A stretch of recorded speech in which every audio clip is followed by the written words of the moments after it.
We are on page 161, right in the middle of the page. And, we looked at a lot last week in terms of the early meetings, the focus of those meetings, and the purpose, the primary purpose of those meetings.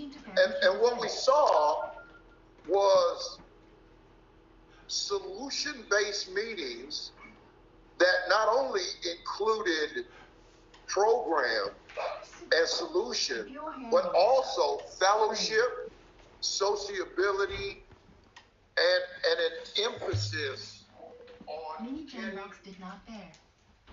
connected, not only the alcoholic fellowship, but also the family. So we saw a lot last week, and it was really what we saw and talked about last week was about spirit.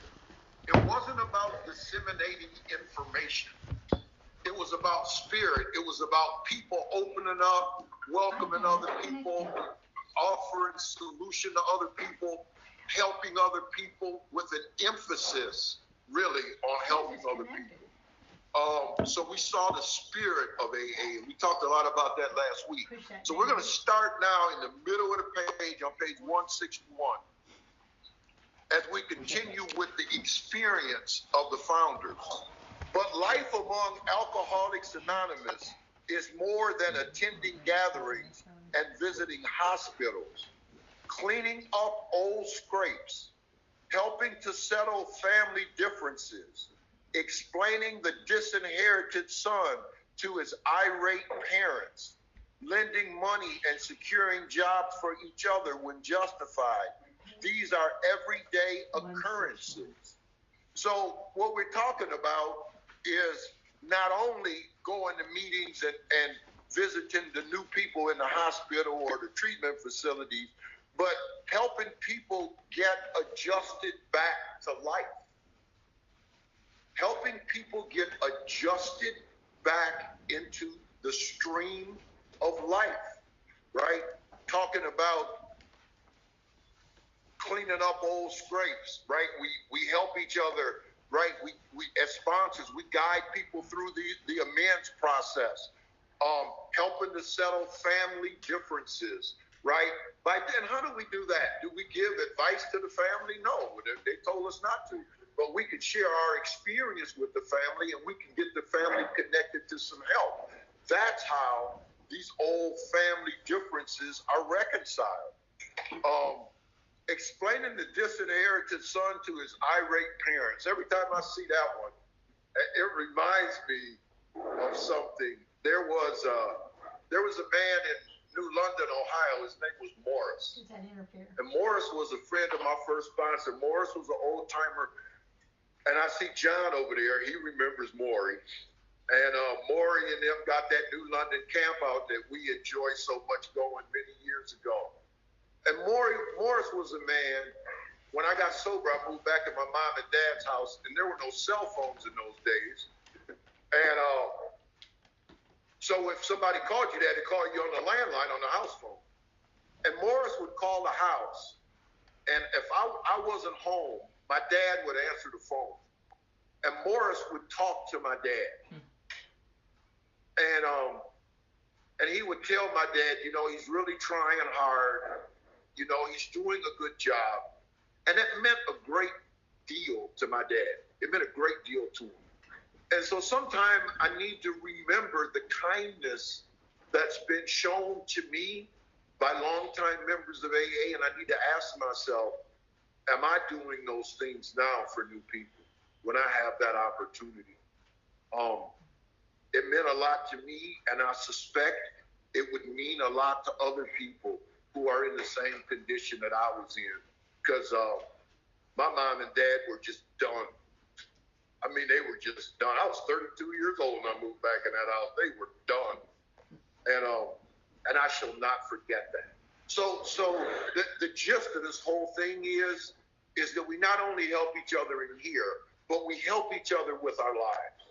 We help each other with our life. It's not a 1 hour event in here and then we walk away from each other. when you start thinking about sponsorship and you start thinking about support groups and the things that we do for each other, a lot of people in Alcoholics Anonymous in this area in which I live today took up a lot of time with me outside of the meeting rooms of AA. A lot of time. Okay? I need to remember that.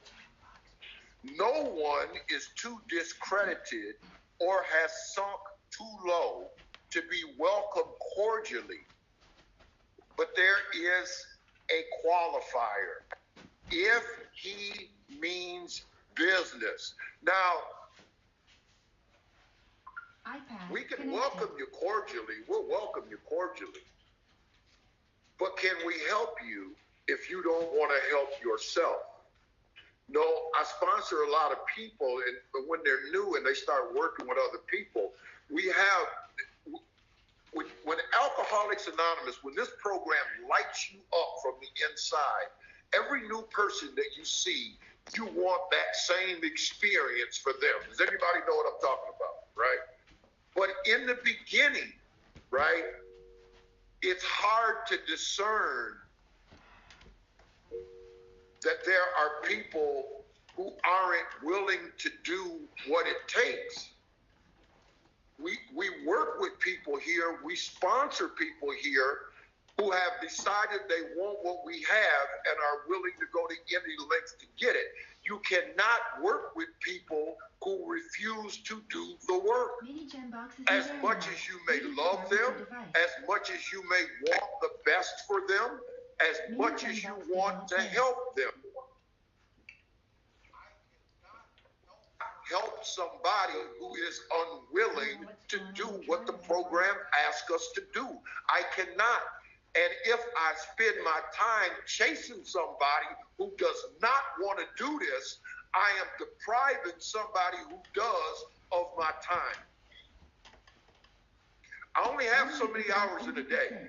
Dr. Bob used to talk about stewardship of time.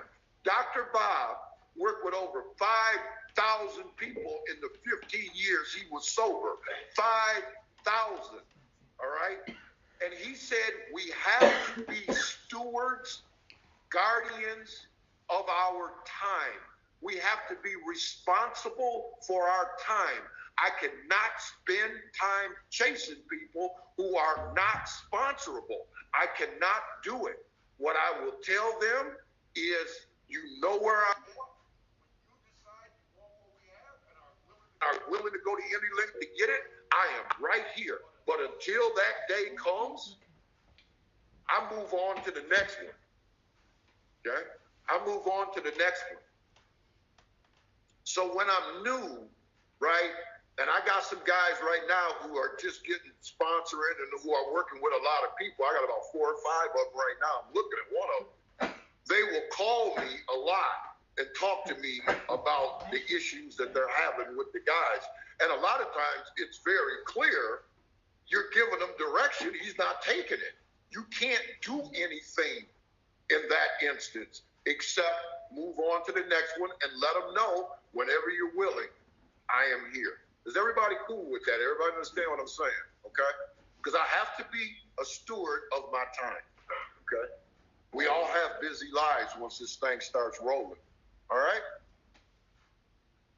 Social distinctions, petty rivalries and jealousies, these are laughed out of countenance. Being wrecked in the same vessel, being restored and united under one God, with hearts and minds attuned to the welfare of others. So what do we have? Being wrecked in the same vessel. What does that mean, right? We got identification, right? We all are in the same boat, all right? Okay, the first 3 steps, right? Being restored and united under one God, having had a spiritual awakening as a result of these steps, right? We got this power. Now, you can call this power whatever you want to, but the book calls the power God, which is why it uses this word here. It uses the word God. Remember when they said in the book, we are going to talk about God, right? Now, It's God as you understand him, but we're going to talk about God. That is the power. Okay? With hearts and minds attuned to the welfare of others.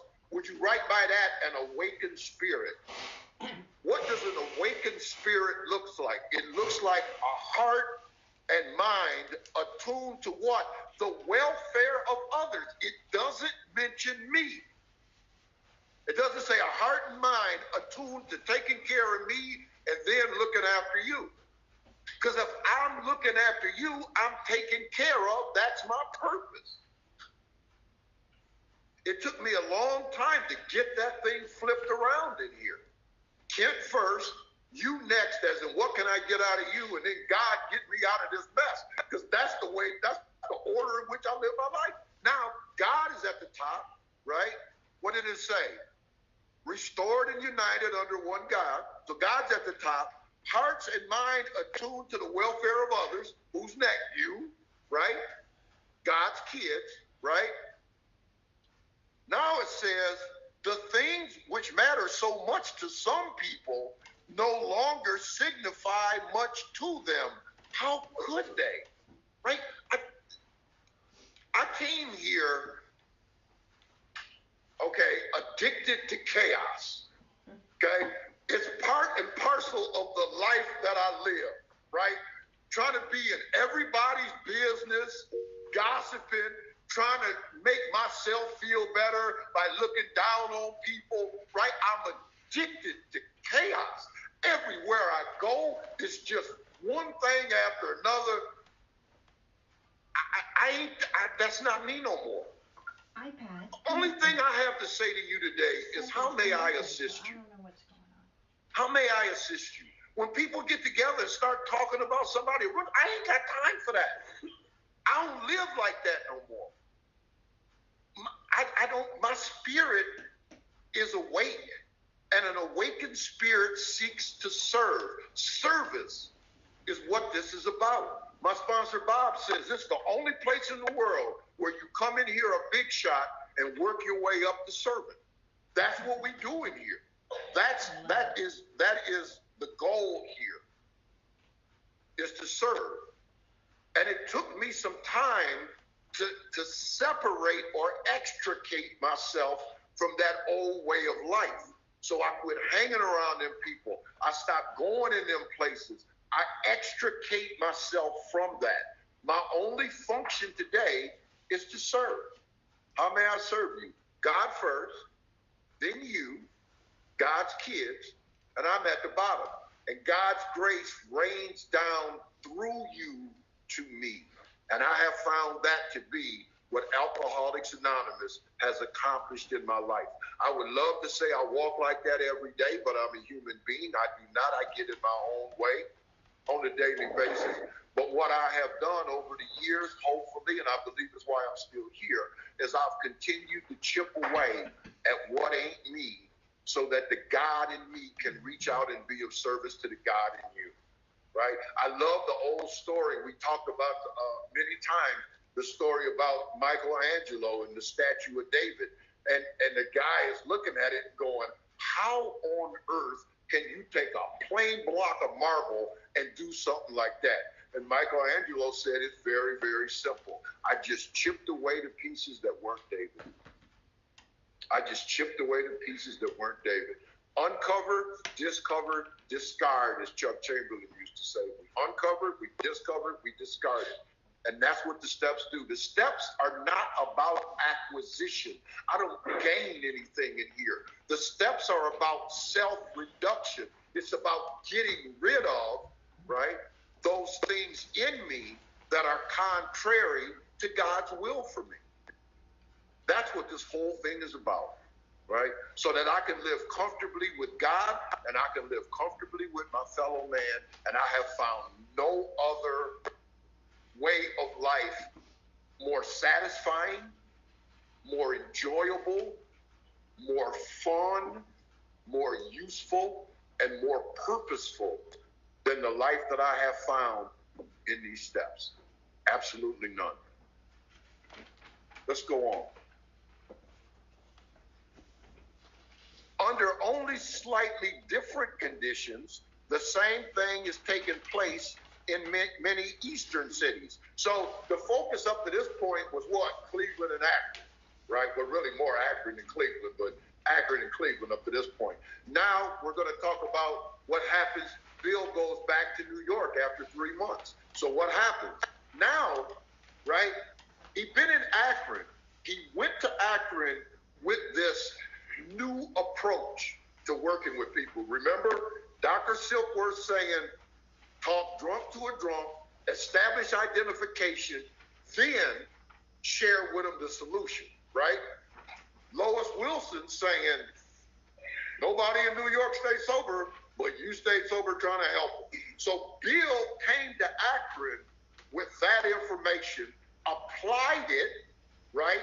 Thought about drinking, then thought about, oh, what about the people who need help? Sanity returned, thank God. He went to see Dr. Bob. Dr. Bob said, I will give this bum 15 minutes, no more. Dr. Bob was hungover. Dr. Bob, we listened to Dr. Bob's talk in 1948, me and Janelle in the car the other day. Dr. Bob said, I cannot remember a time I have felt much worse, right? He had been drunk on the day before. Now they're going over here with somebody. They go in the library, and as Dr. Bob said, it was 5 o'clock, and it was 11:15 when I came out of that library. Okay. So now when Bill goes back to New York, he's done what he was told to do by Dr. Silkworth, remembering what Lois told him, and it was successful. It worked, right? So now Bill comes back to New York with an entirely different approach, right? One that has already been successful in Akron, okay? So let's see what happened.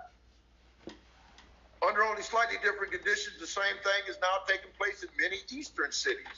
In one of these, there is a well-known hospital for the treatment of alcoholic and drug addiction. We are referring to Towns Hospital, where Dr. Silkworth was. Towns Hospital. 6 years ago, one of our number was a patient there. That was Bill, referring to Bill Wilson. Many of us have felt for the first time the presence and power of God within its walls. The presence and power of God within its walls. We are greatly indebted to the doctor in attendance there, that would be Dr. Silkworth, for he, although it might prejudice his own work, I got that underlined. Do you remember how in the doctor's opinion, in the first edition of the book, Dr. Silkworth did not put his name in it? And we talked about the reason being, number one, he wasn't really sure if these guys were going to make it, right? Alcoholics is very new. All these guys are crazy. I am not sure that these guys are even going to make it. So I ain't hanging my name on this thing, right? And then secondly, right, he made some statements in there that pretty much discredit his own profession. What did he say? What would our ultra-modern standards, our scientific approach to everything? We are perhaps not equipped to apply the powers of good that lie outside our synthetic knowledge. Silkworth said, we know what a recovered person looks like. And we know that there is a change in thinking, there is a change in attitude, there is a change in behavior, there is a change in spirit. He said something more than human power is needed to produce that change. Medical science is what? Human power. He said something more than that. So he said things that directly contradicted the treatment of those days, right? So he didn't put his name in there in the beginning. And so here at the end, Wilson said, although it might prejudice his own work, and that's what I was referring to, has told us of his belief in ours. Remember when he said that nothing seems to have worked like this altruistic, selfless concern for others movement now growing up among us. Okay? Nothing has seemed to work like this. Okay? Let's go on. Every few days, this doctor suggests our approach to one of his patients. Understanding our work, he can do this with an eye to selecting those who are, I got this highlighted, got a star by it, willing and able to recover on a spiritual basis. Willing and able to recover on a spiritual basis. Okay? Willing, we understand willingness, right? Able, right? The capacity to be honest. Can we flip real quick to page 58? Real quickly. We only gonna stay there for a second. On page 58, it says, those who do not recover are people who cannot or will not completely give themselves to this simple program. That would be willing. That would be willingness, okay? Then it says, usually men and women who are constitutionally incapable of being honest with themselves. That would be able. That would be able. So they're unwilling and constitutionally incapable of being honest. Okay? So what was Silkworth looking for, right? He's looking for people who are willing to go to any length, right? And who are constitutionally capable of being honest with themselves. Okay? Where the constitutionally incapable of being honest with themselves comes from, because I have known people who seem to be that way. I'm not sure. A lot of people seem to think that it's, some people are impaired to the point where they're unable to do it. There are some people who I think it really falls under willing. They can do it. They just are unwilling to let go. But if you have decided you want what we have and are willing to go to any length to get it, then you are ready to take certain steps. So Dr. Silkworth is identifying patients who, what? Are willing and able to recover on a spiritual basis. So honesty, open-mindedness, and willingness. That's what we're looking for, right? In enough quantity to begin. I know nobody's totally honest, open-minded, and willing, especially when you knew it was very, very short supply, but just enough to be willing to begin, right? Okay. Many of us former patients go there for help, go there to help. Then, in this eastern city, there are informal meetings, such as we have described to you, where you may now see scores of members. There are the same fast friendships. There's the same helpfulness to one another as you find among our Western friends. So they're following the same pattern, right, of helpfulness to others. There is a good bit of travel between East and West, and we foresee a great increase in this helpful interchange. On page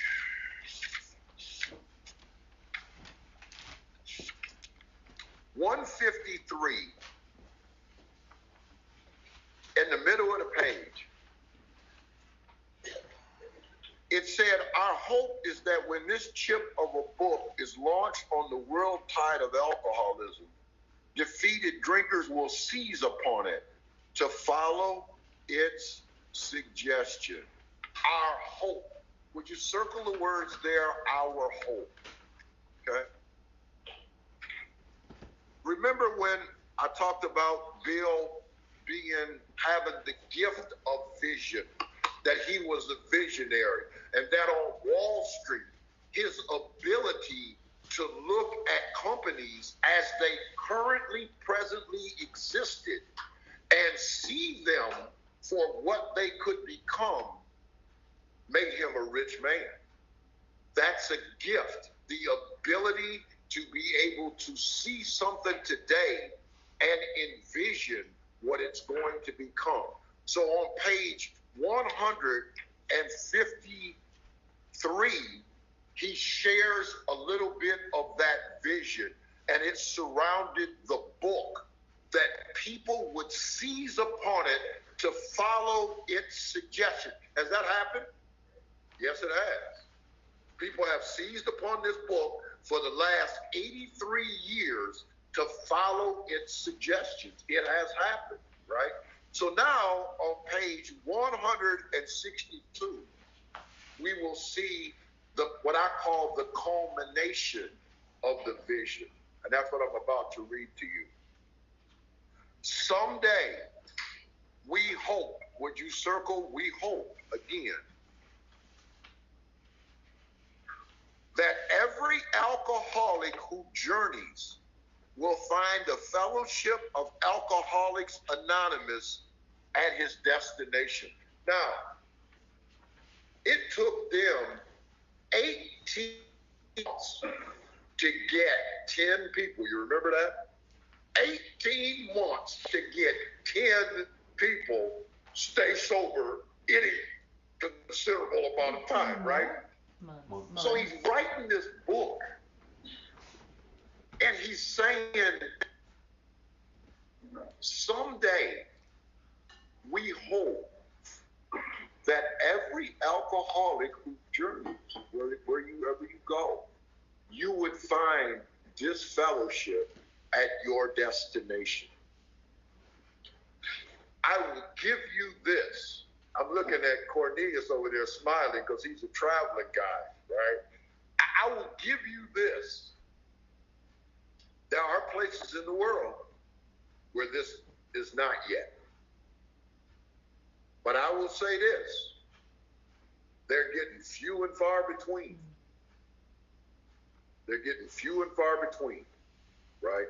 There are some countries who have not yet allowed this. There are some countries where, and this is the charge of our general service. When you put your money in the basket and your home group sends money to New York, what is the purpose of our general service? It is to carry the message. It is to translate this book, to translate our literature, to get this into the hands of the people around the world who don't have it yet. And there's still people out there who don't have it. Some people think it's everywhere now. It isn't. But it's getting few and far between. Our general service is doing a tremendous job. And translating this book into another language is not an overnight matter. It is not an overnight matter. Translating all the pamphlets, all the literature, this stuff takes time and a lot of expense. But it's being done. So Bill's vision is coming true. And in large part, it has come true, hasn't it? It has come true. Okay. Let's continue. 172 countries. To some extent, this is already true. Some of us are salesmen and go about. Little clusters of 2s and 3s and 5s of us have sprung up in other communities through our contact with our 2 larger centers, which would be Akron and New York. I don't know about nobody else in here, but I know that I personally, a lot of times, take this for granted.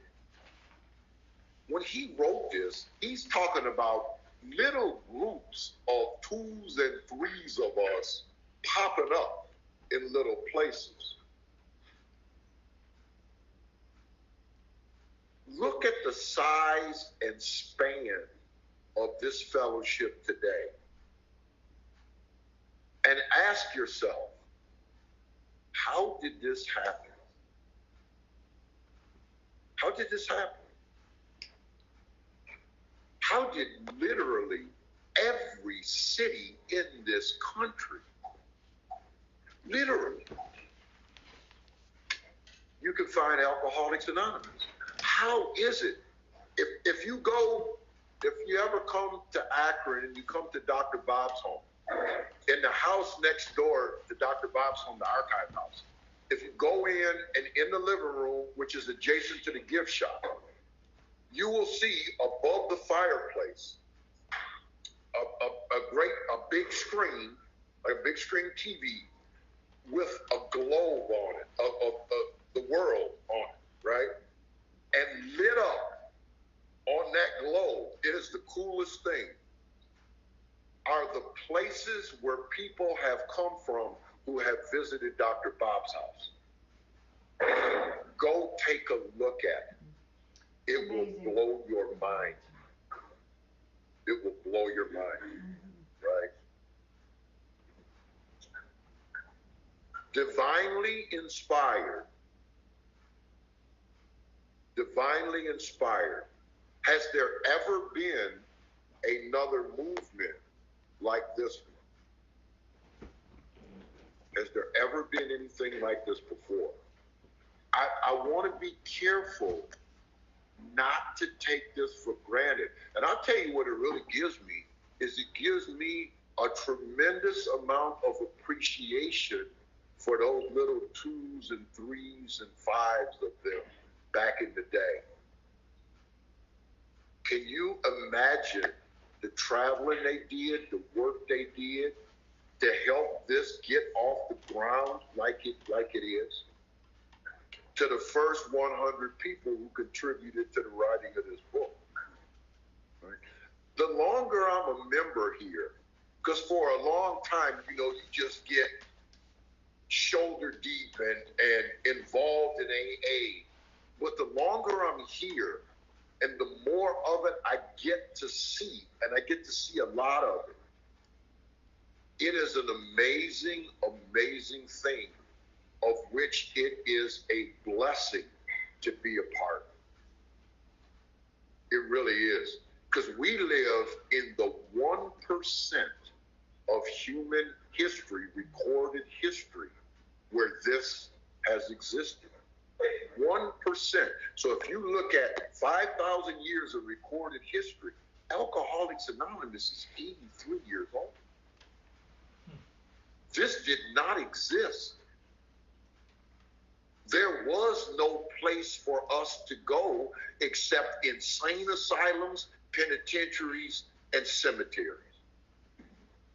That's where we went.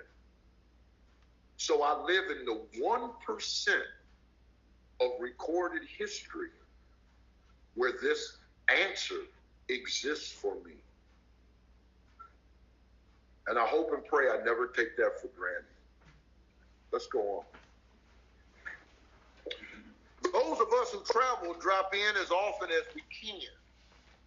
This practice enables us to lend a hand at the same time avoiding certain alluring distractions of the road about which any traveling man can inform you. Thus, we grow. So what is thus we grow? Exactly how they just described it to you from the first page of this chapter on page 151. So they've described to you exactly how they grew. Thus we grow. And so can you. Now it is directly, stay with me for a minute.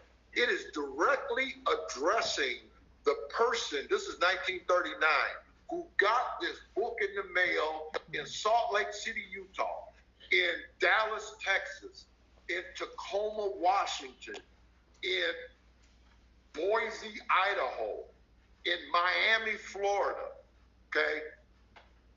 Though you be but one man with this book in your hand, at some point, in all the places that I just mentioned, there was one man with this book in his hand. There was no fellowship. There were no meetings. There was no intergroup. There was no sponsorship.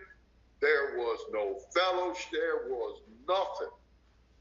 One man with this book in his hand. Stop and think about that.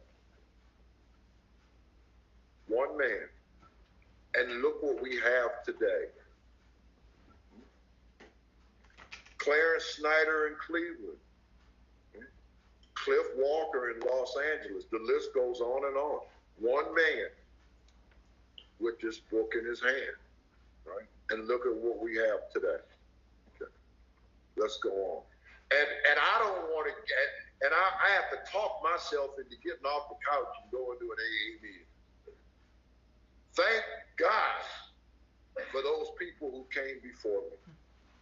Thank God. Amen. We believe and hope it contains all you will need to begin. All. It's got everything in it, doesn't it?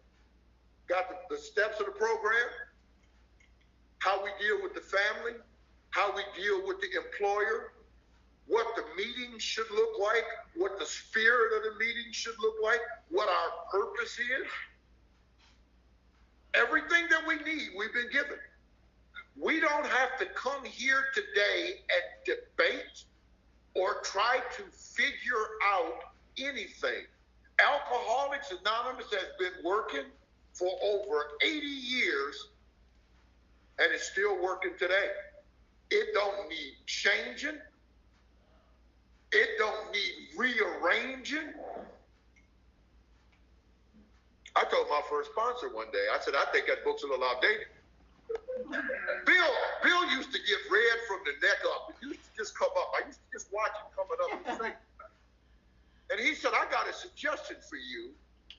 He said, instead of worrying about trying to change what's in the book, why don't you try and let what's in the book change you?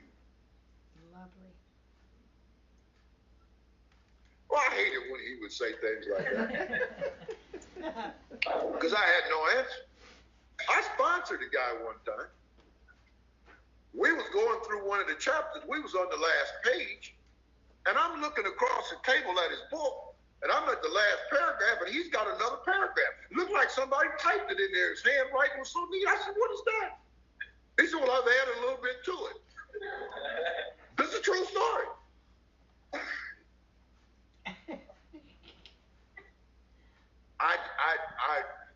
I was able to restrain myself,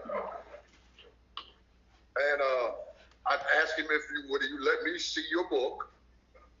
He was stupid enough to give it to me, and I took a pen and scribbled it all out, and we had a discussion. So we believe and hope it contains all you will need to begin, because it does. We know what you're thinking. Not talking to that man in 39, but I want you to stay with me on that for a minute. Yeah, this is good. You're saying to yourself, I'm jittery and alone. I couldn't do that. But you can. You forget that you have just now tapped the source of power much greater than yourself. To duplicate with such backing what we have accomplished, what backing? The backing of a loving God, of course, leading us, and the fellowship that we crave. It's only a matter of willingness, patience, and labor.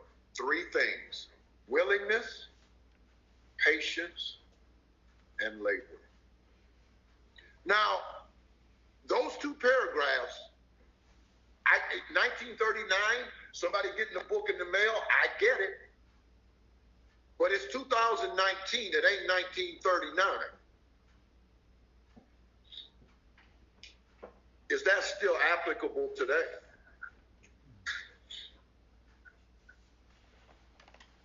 Because wherever you at right now, you might be one man with this book in your hand. It's still going on today. There's a lot of places where people are not using this book, unfortunately, but it's true. And if those of you who've been around for a while, you know that.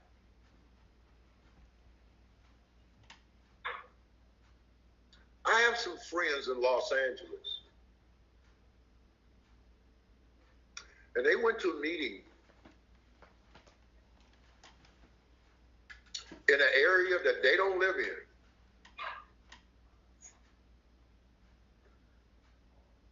And I'm going to make this short. They described it as one of the most frightening experiences of their lives. not only spiritually, but physically. This was a bad place. And it was an Alano club. And this was some years ago. And my friends, it's a husband and wife, decided to take this book into that club.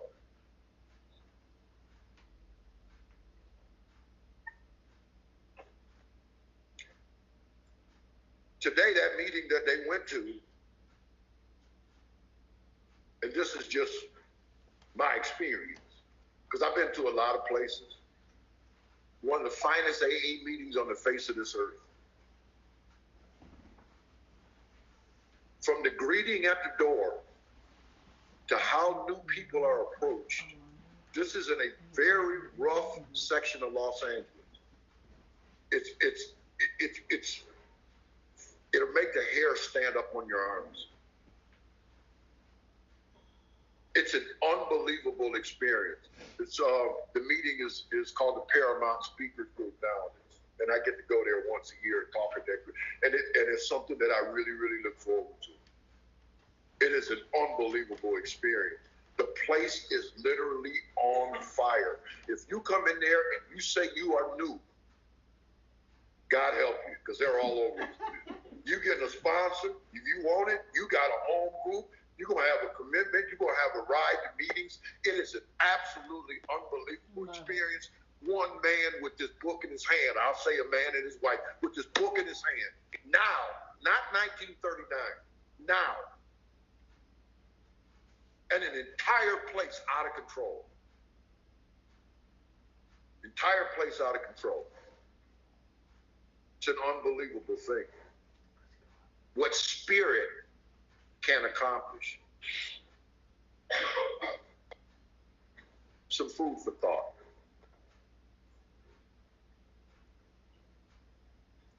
We know of an AA member who was living in a large community.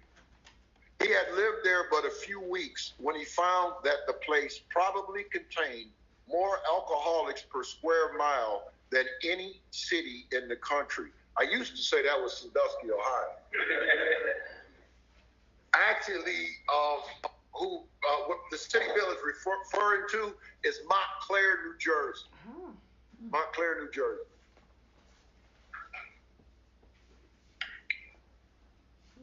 And the guy he was referring to is Hank Parkhurst, who wrote the chapter to employers. He had lived there, okay. This was only a few days ago at this writing, 1939. The authorities were much concerned. He got in touch with a prominent psychiatrist who had undertaken certain responsibilities for the mental health of the community. And this doctor was a doctor named Dr. Howard. Dr. Howard. The doctor proved to be able and exceedingly anxious to adopt any workable method of handling the situation. So today, right, what did he find when he approached the doctor? Man, if you can help, we would love to have you. Right? How many places can you think of right now as you listen to me and as people listening to me in all the cities in this meeting? How many of you know places that could use our help? How many of you do you know of institutions, of cities, of government entities who could use our help? What I have found when I have offered such help, they eat it up. Look, everybody knows what's going on today.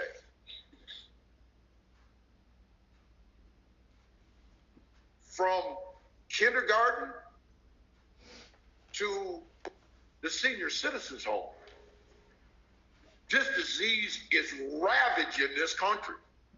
It is ravaging this country. So where can I be helpful?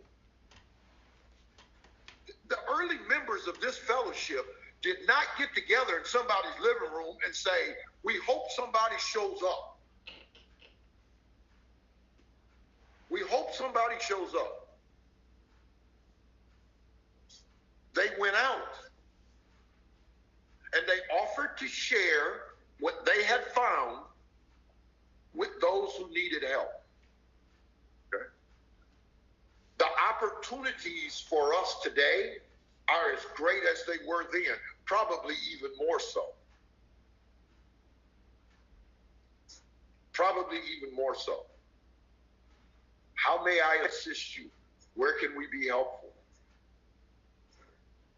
We talked about AA groups being active outside the meeting room. A group is active outside the meeting room as well as in the meeting room, right? Where can we be helpful? Where can we be helpful? Just some food for thought. Let's go on. So he inquired, what did our friend have on the ball? Okay.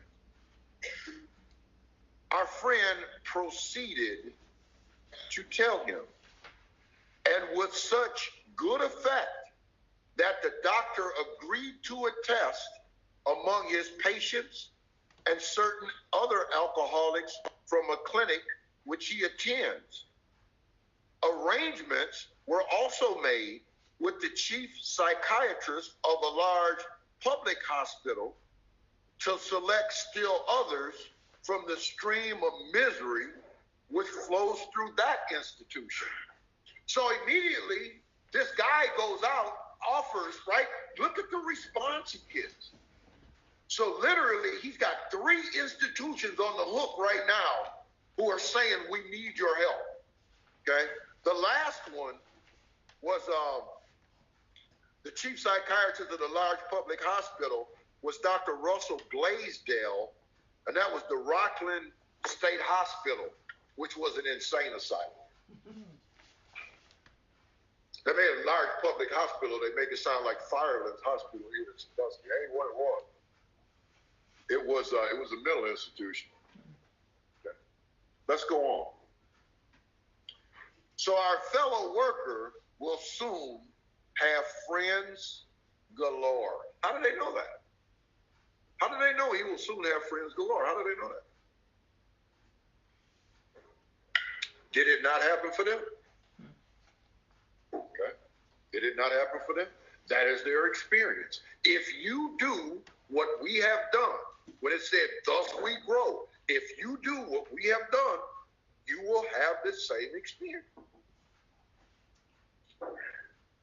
Some of them may sink and perhaps never get up. But if our experience is a criteria, more than half of those, would you put a star by this?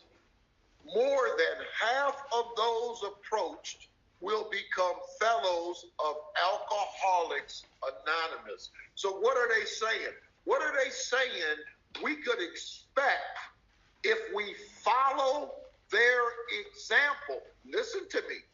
If we follow their example, I'm not saying just go out here and do and say anything. If we follow their example, how many people are going to get well?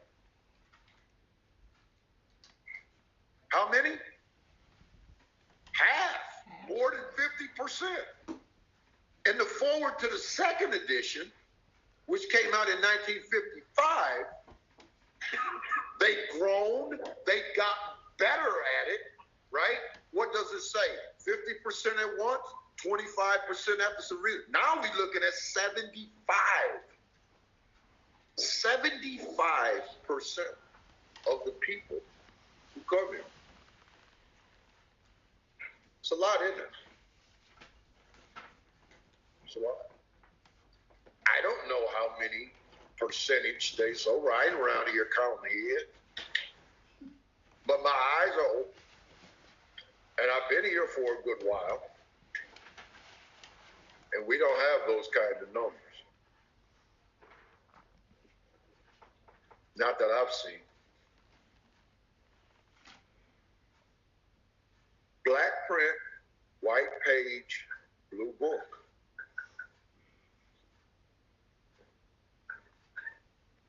I always say what they do with it is none of my business.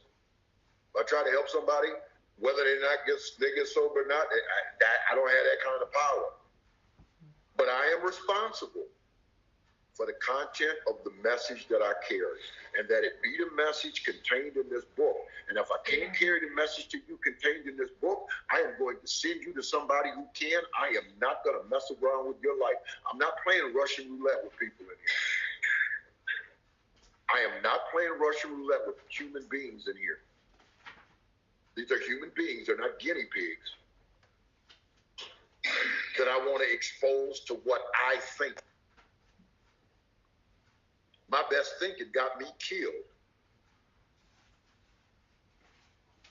And it did. When a few men in this city have found themselves and have discovered the joy of helping others to face life again. So when it says they have found themselves, what do they mean by that? Their spirit has been awakened. They've been reborn.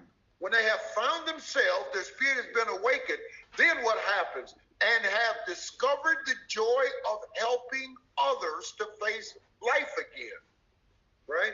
So when my spirit is awake, what? An awakened spirit does what? It seeks to serve. Because the spirit is what? The spirit is love. Love serves. Love gives.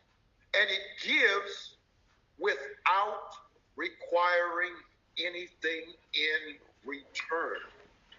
Forgiving is its own reward. It is of spirit.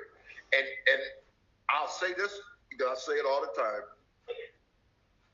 I cannot describe it to you in words. It is experiential. Those of you who have done it know what I'm talking about. Those of you who have not, do it, and you will. And that's all I can say. There will be no stopping until everyone in that town has had his opportunity to recover. Then, again, if he can, capacity to be honest, and is willing. We continue to see that, right? So I made this point earlier about working with new people, right?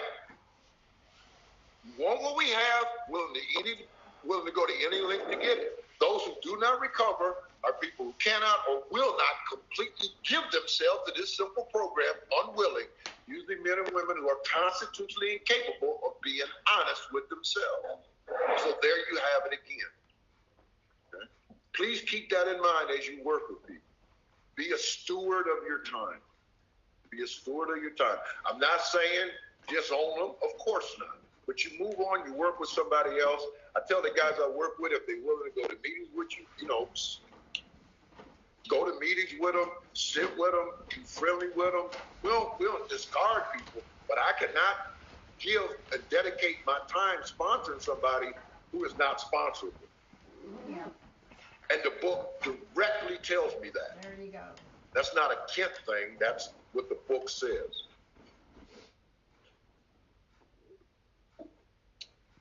All right, we're going to stop right